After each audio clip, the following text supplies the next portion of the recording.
주시는 말씀은 마가복음 1장 2절부터 11절 말씀입니다. 제가 가진 성경으로는 신약 54페이지 근처에 있습니다. 마가복음 1장 2절부터 11절.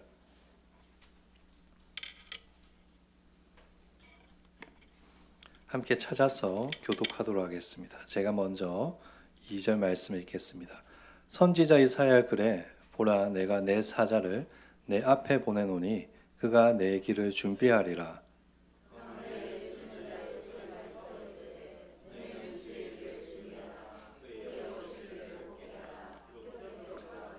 세례요한이 광야에 이르러 죄 사함을 받게 하는 회개의 세례를 전파하니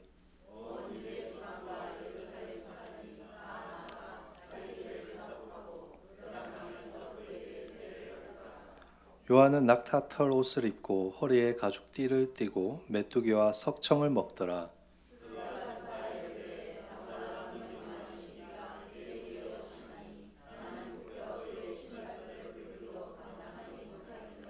나는 너희에게 물로 세례를 베풀었거니와 그는 너희에게 성령으로 세례를 베푸시리라.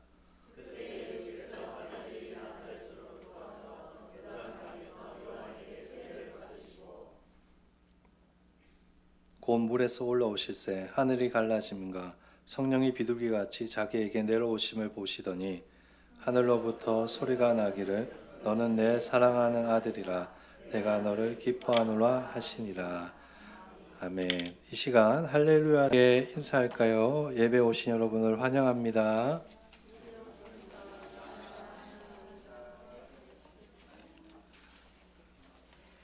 이제 겨울이 다가왔는데요.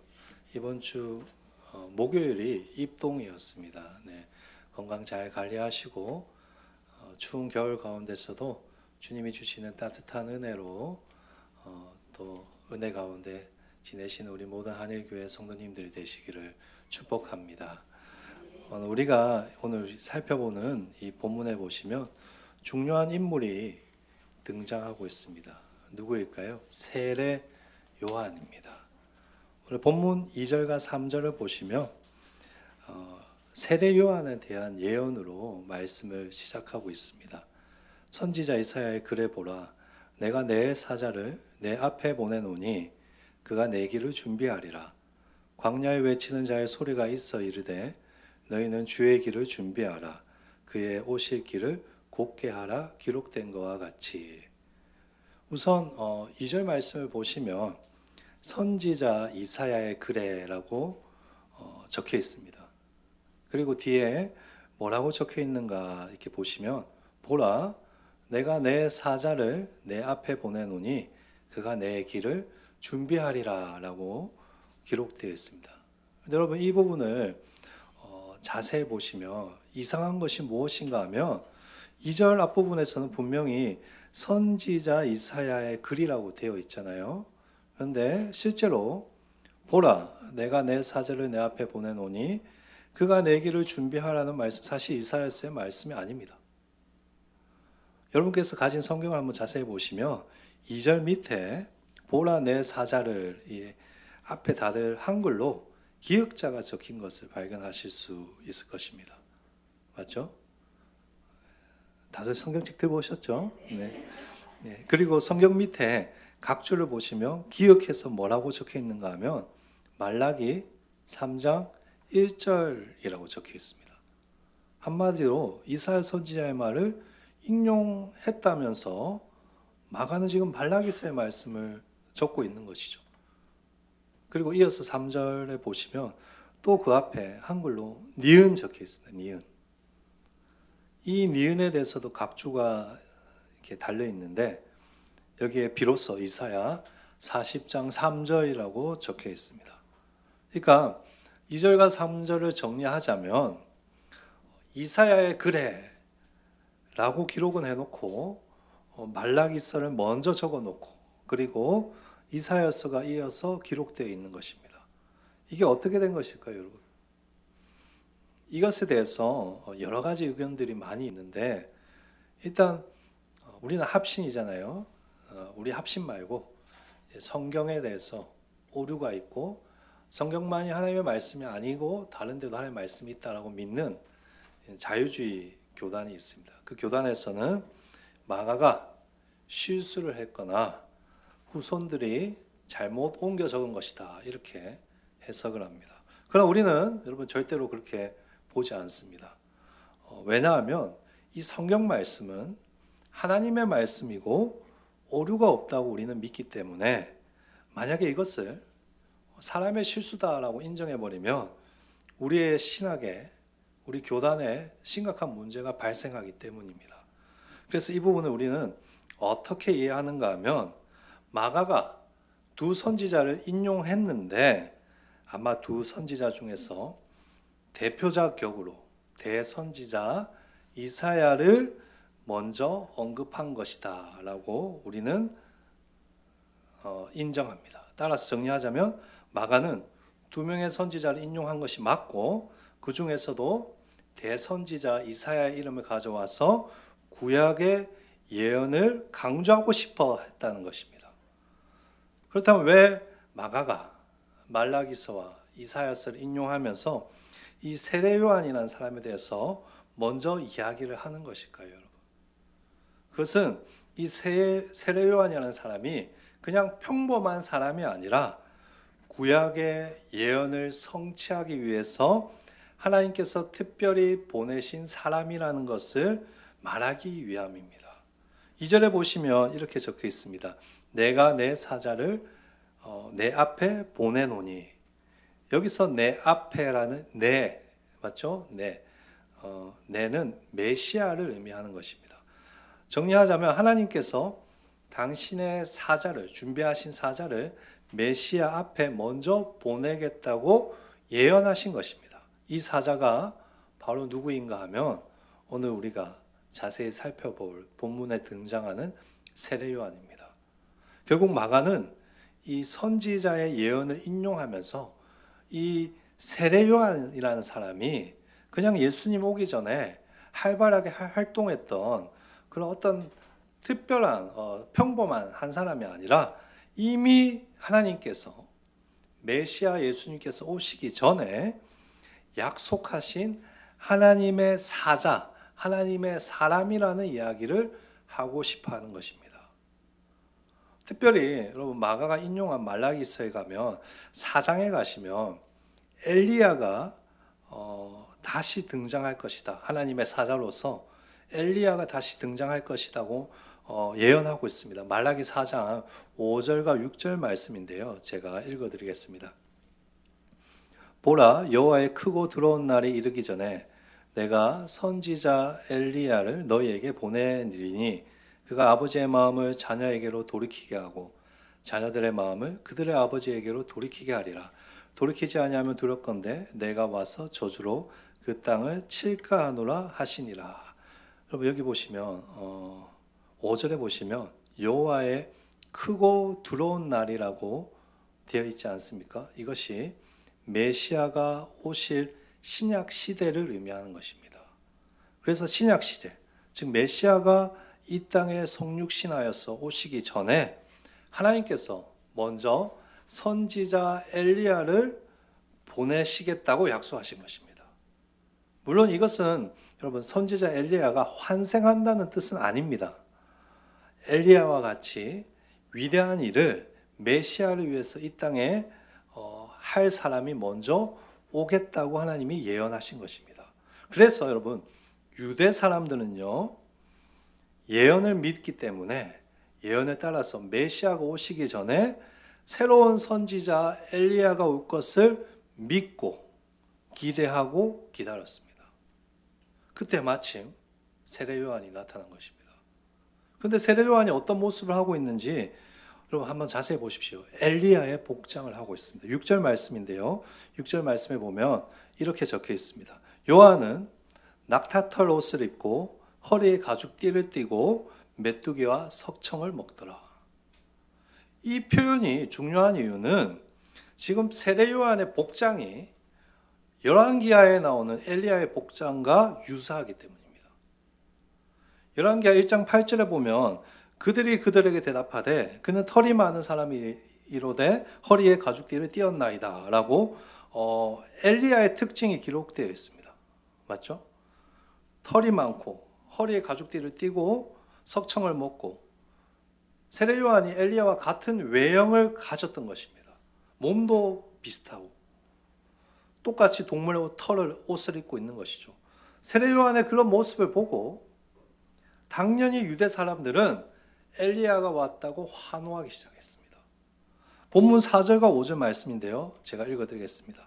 세례 요한이 광야에 이르러 죄 사함을 받게 하는 회개의 세례를 전파하니, 잘 보세요.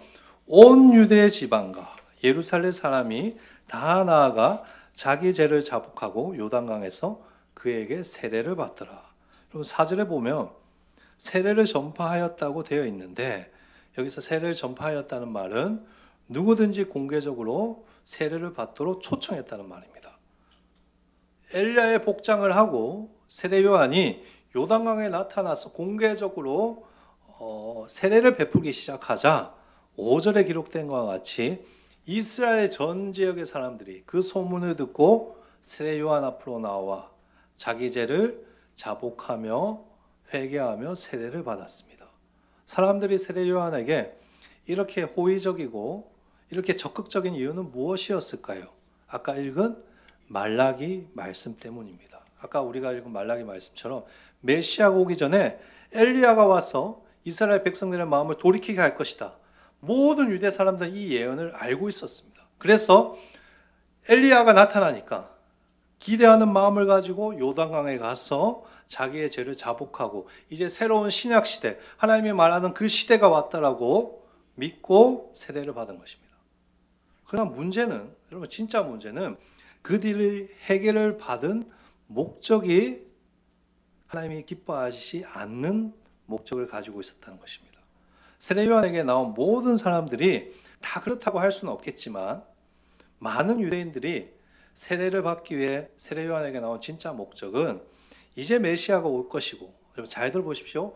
이제 메시아가 올 것이고 이 메시아가 거대한 정말 하나님이 유대 왕국을 만들 것인데 그게 유대 왕국에 나도 참여하기 위해서 세례를 받으러 온 것입니다. 그들은 예언된 선지자 엘리야가 왔으니까 이제 메시아가 올 것이고, 그래서 자기들을 저 침략국인 로마 제국으로부터 구원해주고 자신들만의 유대 왕국을 건설할 수 있을 것이라고 믿었습니다. 한마디로 진심으로 회개하고 진심으로 하나님께 돌아오기 위해서 세례 요한에게 나온 것이 아니라 메시아가 왔을 때 자기들도 하나님이 만드신 그 놀라운 왕국의 멤버로 참여하기 위해서 세례를 받기 위해서 온 것입니다. 이것이 더 분명해지는 게 마태복음 3장과 누가복음 3장 말씀입니다. 오늘 우리가 읽은 말씀이 마태복음 3장과 누가복음 3장 말씀에 그대로 기록되어 있습니다. 그런데 여기 보시면 뭐라고 기록되어 있는가 하면 이 자리에 바리새인들도 사두개인들도 요한에게 세례를 받으러 왔다라고 기록되어 있습니다. 그런데 세례 요한이 그들 향해서 뭐라고 하실까요? 우리가 다 아는 말을 하죠. 독사의 자식들아. 세례 받아온 사람들에게 독사의 자식들아라고 욕을 하죠. 왜 그럴까요? 너희가 속으로만 아브라함의 후손이야. 나는 아브라함의 자손이니까 아무 문제 없을 거야. 진정한 회개는 없이 앞으로 메시아가 오시니까 그 유대 왕국에 참여하기 위해서 형식적으로 세례 받아오는 그들을 보면서 너희는 회개에 합당한 열매를 맺지 못하는 독사의 자식들이다라고 비판하는 것입니다. 그러니까 정리하자면 많은 사람들이 세례 요한에게 세례를 받으러 왔지만 사실 그들 중에 어떤 사람들은 다시 오실 메시아와 그 메시아가 만들 왕국을 기대하면서 형식적으로 세례를 받으러 왔다는 것입니다. 하지만 여러분, 세례 요한은 그런 것에는 전혀 관심이 없었습니다. 그가 선포하는 메시지에는 메시아가 로마 왕국을 막 파괴하고 새로운 유대 왕국을 멋있게 세우고 그런 메시지는 없었습니다. 7절과 8절 한번 보실까요? 그가 전파하여 이르되 나보다 능력 많으신 이가 내 뒤에 오시나니 나는 굽혀 그의 신발끈을 풀기도 감당하지 못하겠노라. 나는 너희에게 물로 세례를 베풀었거니와 그는 너희에게 성령으로 세례를 베푸시리라. 7절과 8절은 세례 요한이 전한 메시지가 무엇인지를 우리에게 보여주는 말씀입니다. 그의 메시지는 오로지 그리스도 예수에 관한 메시지였습니다. 우선 그는 자신이 자신과 완전히 다른 하나님을 오실 예수님에 대해서 선포했습니다. 7절의 뒷부분을 보시면 이렇게 적혀 있습니다. 나는 그의 신발끈을 풀기도 감당하지 못하겠노라. 이 말은 여러분 당시 유대 문화에서 이렇게 이해하자면 굉장히 겸손한 표현입니다. 당시 시절에는 이 주인이 집에 다시 돌아왔을 때 종이 무엇을 하였는가 하면 발이 먼지로 더럽혀져 있으니까 물을 떠와서 주인의 신발끈을 풀고 발을 씻겨 주었습니다.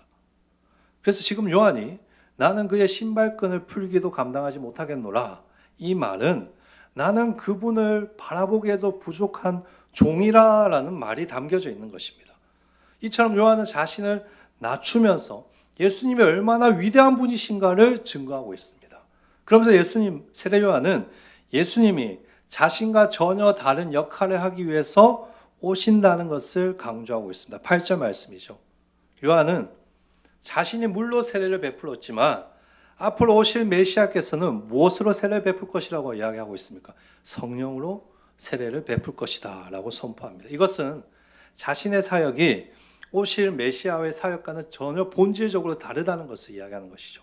자신은 단지 물로 세례를 베풀고 회개를 선포할 뿐이지만 앞으로 오실 이분께서는 성령으로 세례를 베푸시고 죄인들을 새롭게 하시고 그들을 하나님의 자녀로 만드실 것이라는 선언을 하고 있는 것입니다.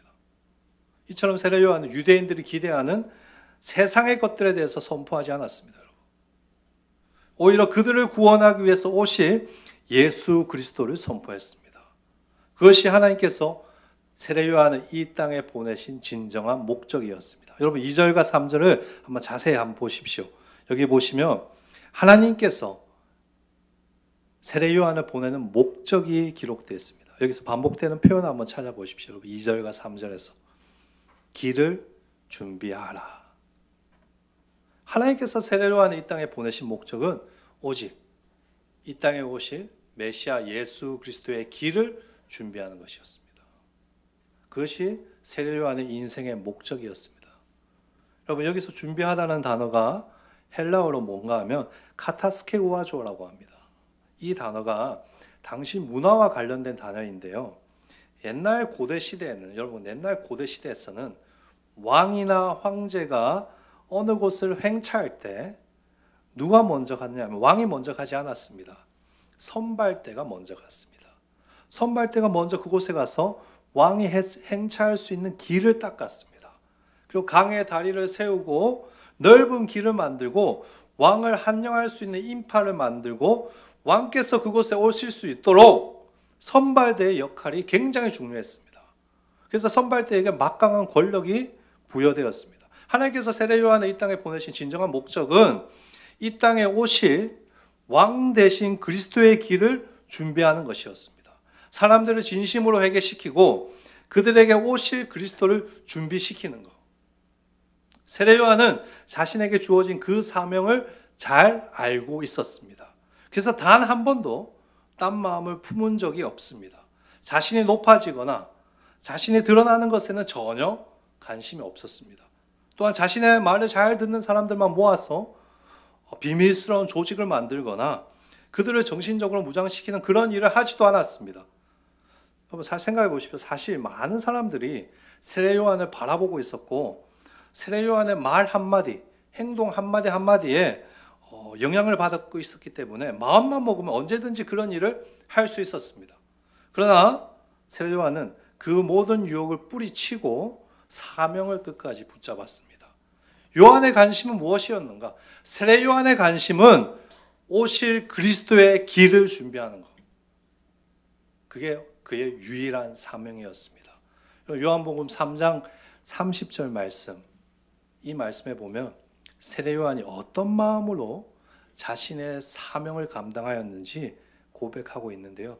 저는 이 말씀 진짜 좋아합니다. 이 말씀 우리 한번 같이 읽어볼까요? 같이 읽겠습니다. 그는 흥하여야 하겠고 그는 흥하여야 하겠고 나는 쎄하여라 하리라. 이것이 세례 요한의 고백이었습니다. 요한은 오직 예수님을 높이기 위해서 자신이 이 세상에 태어났고 그것이 자신의 사명이고 그것이 자신의 존재에 이루어가는 것을 잘 알고 있었습니다. 그래서 비록 제사장의 아들로 태어났지만 호화스럽게 살지 않았습니다. 엘리야의 복장을 하고 광야로 나갔습니다. 그곳에서 혼자 외롭게 지내며 사람들에게 회개를 선포하였고 오실 메시아에 대해서 선포하였던 것입니다. 이처럼 요한은 결코 자신을 위해서 자신의 주장을 위해서 살지 않았습니다.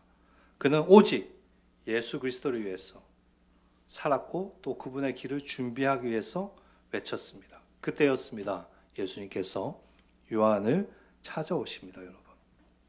오늘 우리가 읽은 마가복음 1장 9절부터 11절 말씀 한번 보실까요? 예수님께서 갈릴리 나사렛에서 요단강까지 올라오셔서 요한에게 세례를 받으십니다. 그때 놀라운 일이 일어나죠. 하늘이 열리고 성령이 임하고 하늘에서 소리가 들립니다. 너는 내 사랑하는 아들이다. 보통 신학자들은 이 구절을 가리켜서 삼위일체 하나님을 드러내는 중요한 구절이라고 이야기를 많이 합니다. 물론 그렇죠. 이 본문에서 제일 중요한 메시지는 그것입니다. 그러나 이 구절이 중요한 또 하나의 이유가 있습니다. 그것이 무엇인가? 여러분, 세례 요한의 섬김과 세례 요한의 헌신이 있었기 때문에 예수님의 공생의 사역이 시작될 수 있었던 것입니다. 무슨 말인가? 세례 요한이 다른 마음을 품지 않고 하나님께서 맡겨진 그 사명을 끝까지 잘 감당하였기 때문에 오늘 우리가 보는 것과 같이 예수님의 공생의 사역이 은혜 가운데 시작될 수 있었다는 것입니다. 물론 이 말을 오해하지 마십시오. 여러분, 물론 이 말을 오해하시면 안 됩니다. 세례 요한이 있어야지 삼위일체가 가능하고 예수님의 공생의 사역이 시작할 수 있다는 말은 아닙니다. 그러나 제가 하고 싶은 말은 예수님의 이 사역이, 공생의 사역이 빛이 나고 아름답게 시작할 수 있었던 것은 세례 요한 한 사람이 그분을 위해 자신을 희생하고 자신의 사명을 끝까지 붙잡고 그 길을 걸어갔기 때문입니다. 마가는 오늘 우리에게 세례 요한이 얼마나 위대한 사람인지, 하나님이 얼마나 이 사람을 기뻐했는지를 우리에게 말해주고 있는 것입니다. 그는 예언의 성취를 이룬 사람이고 그 예언을 위해서 자신을 끝까지 낮추고 그리스도만을 선포한 사명의 사람이었습니다. 이처럼 마가는 이러한 세례 요한이 있었기 때문에 예수님이 은혜 가운데 하나님께 성령 세례를 받고 공생애를 시작할 수 있었다는 것을 우리에게 이야기해 주고 있는 것입니다. 마가는 여러분 이 구절을 통해서 우리에게도 도전하고 있습니다. 자, 너희가 여기 세례 요한이라는 인물을 보고 있다. 이제 이 세례 요한을 보면서 너희가 어떠한 삶을 살아야 될지 한번 생각해 봐라. 사랑하는 성도 여러분, 여러분은 예수님을 믿는 사람으로서 어떠한 삶을 살고 계시고 어떠한 삶을 살기를 원하십니까? 저의 꿈은요, 세례 요한과 같은 목사가 되는 것입니다. 언제인지는 알 수 없지만 우리 주 예수께서는 반드시 이 땅에 다시 오실 것입니다. 그래서 부족하지만 다시 오실 그분의 길을 준비하는 목사가 되고 싶습니다. 제가 석사, 박사 공부할 때 이제 합동신학대학원에서 교수님들이 추천을 하셔서 석사도 공부하고 박사도 공부를 했는데 그때 제가 사랑하던 저희 총장님 교수님께서 팀이 날 때마다 늘 저를 총장실에 불러서 해주시는 말씀이 있었습니다. 서지마 목사, 자네는 앞으로 반드시 몇 명 이상의 담임 목사가 될 거야. 나는 반드시 어떤 유명한 학교의 교수가 될 거야. 그렇게 무엇이 되겠다고 생각하면서 사역을 하지 마세요. 그것이 인생의 목표가 되면 자네가 괴물이 될 수 있어. 나는 왜 이런 교수가 되지 못했지? 나는 왜 이 정도의 담임 목사밖에 되지 못했지? 그렇게 하나님의 은혜는 생각하지 못하고 그렇게 되지 못한 것 때문에 한탄하며 후회만 하는 인생이 되는 거예요. 그러니까 무엇이 되는 것보다 더 중요한 것은 어느 곳이든 하나님께서 나를 보내주시는 곳에 이곳이 하나님 나에게 주신 사명의 자리다라고 믿고 끝까지 주의 말씀을 바르게 전하는 자가 되세요. 서지환 목사 그런 사람 되세요. 목사 안수를 받고요. 제가 늘 교수님의 말씀을 가슴에 새기며 살려고 노력을 많이 했습니다. 하지만 목회 현장에 나와서 보니까 이 충격을 받은 것이 뭐냐 하면 말씀을 준비하지 않는 목사, 호화주택과 고급 승용차를 자랑하는 목사, 서로 모함하고 후배들 괴롭히는 목사, 정치와 외부 활동을 통해서 세상으로부터 유명해지고 자신이 드러나기 원하는 목사, 이런 사람들이 너무 많았다는 것이죠. 근데 진짜 문제가 뭔지 아세요? 저도 모르게 거기에 물들어가고 있고 저 또한 그런 목회자가 되고 있다는 것을 어느 날 발견한 것입니다. 어느 날 제 자신을 되돌아보니까요, 저 역시 많이 변질되어 있었습니다. 주님의 길을 준비하기보다는 앞으로의 미래와 내 인생을 준비하는 것에 올인하고 있는 나를 발견했습니다. 야, 거기 교회는 어떻다더라. 야, 그 학교는 이렇게 대우해 준다더라. 그런 것이 인생에서 중요한 것이 되어버리고 그런 것에 내 인생을 올인하고 있었던 것이죠.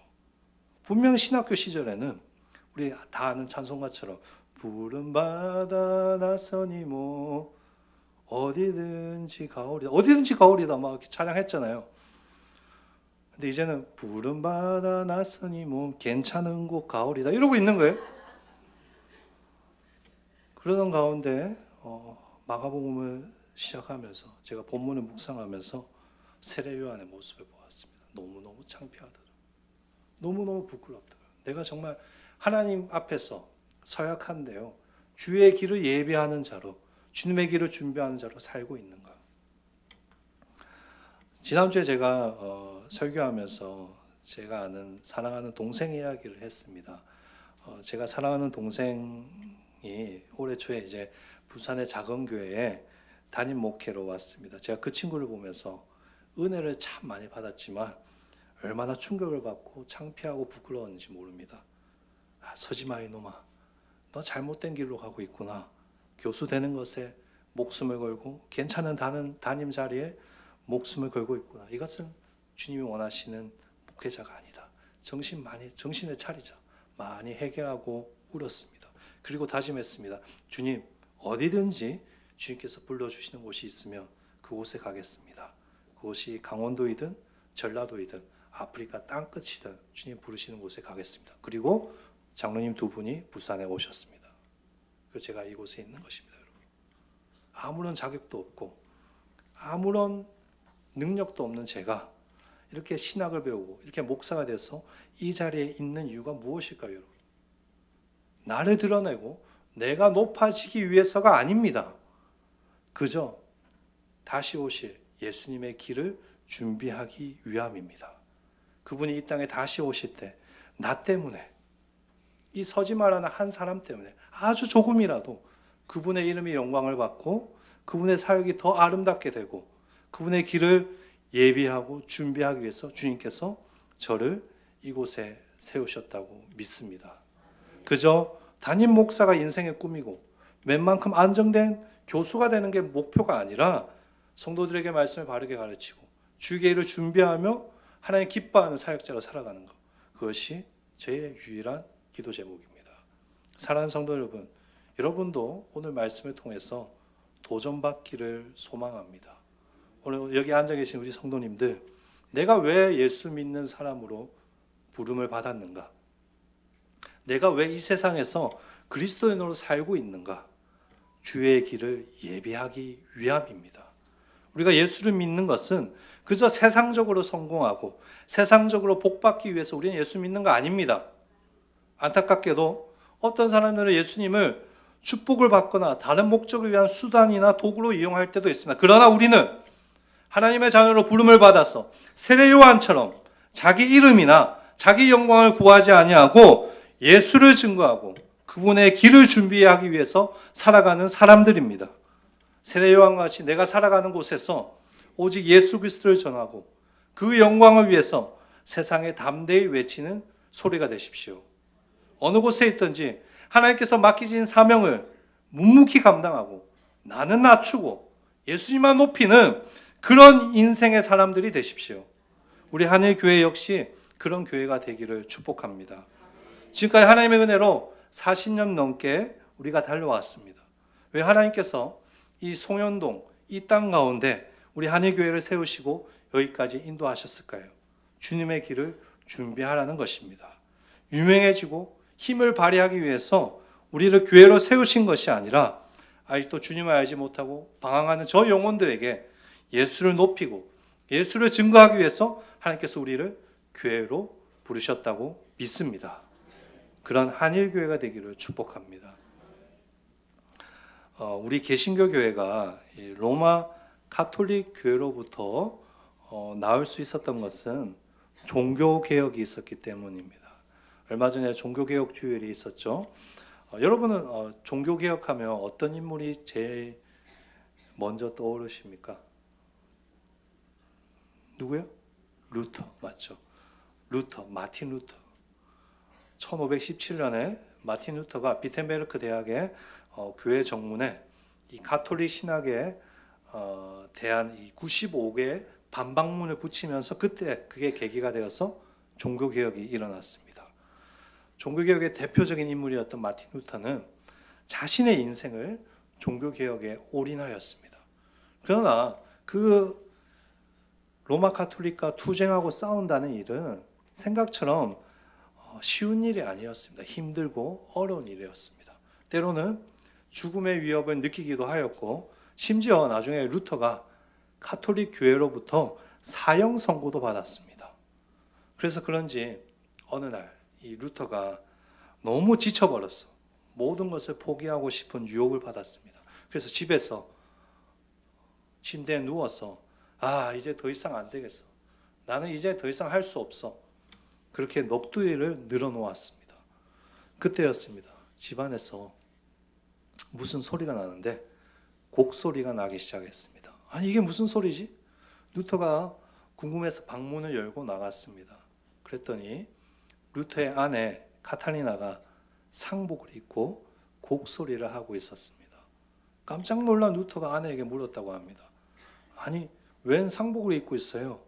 왜 곡을 하고 있습니까? 누가 죽었습니까? 그때 루터의 아내가 뭐라고 했을까요? 네, 하나님이 돌아가셨습니다. 그 말을 듣고 루터가 불같이 알아냈습니다. 아니, 도대체 그게 무슨 소리예요? 하나님께서 돌아가신다니. 어떻게 그렇게 심한 말을 합니까? 그때 루터의 아내 카탈리나가 정색을 하고 루터에게 이렇게 대답을 하였다고 합니다. 하나님이 죽지 않고 살아계신다면 당신이 이렇게 좌절하고 낙심할 이유가 없습니다. 그런데 당신의 모습을 보니까 하나님이 돌아가신 것 같군요. 이 말에 루터가 큰 충격을 받았습니다.